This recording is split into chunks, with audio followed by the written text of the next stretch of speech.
Now, this story leads at this hour. President Cyril Ramaphosa says people shouldn't be afraid of his land reform program. Speaking after the EU-South Africa summit in Brussels, the president insisted the constitution is being respected.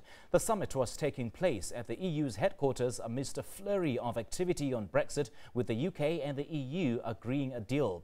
The SABC's Europe correspondent Jack Parrock reports.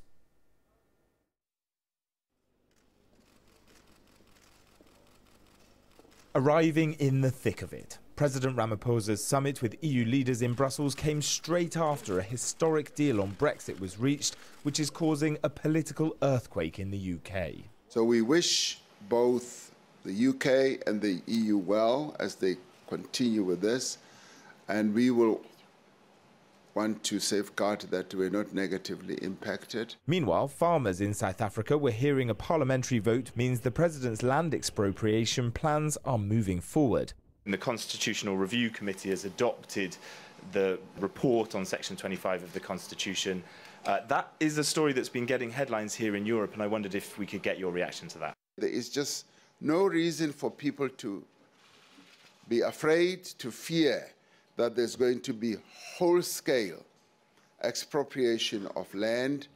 And in fact, we have said to those who are investing in our country that they should have no fear that their land and property is going to be expropriated. The summit was focused on bolstering trade between the EU and South Africa.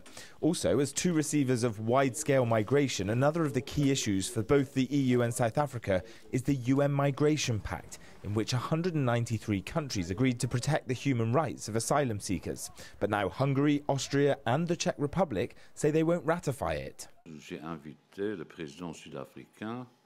I invited the South African president not to distance himself from the pact, even though, quite unfortunately and regrettably, a number of EU countries have done so. It was 5 years since the last EU-South Africa summit, and all the leaders promised not to leave it so long before the next. With the EU-South Africa summit now wrapped up, Cyril Ramaphosa, the president, is leaving the whirlwind of Brexit that's continuing to consume Brussels and heading to Geneva. Next stop for him, the International Labour Organization. Jack Parrock, SABC News, Brussels.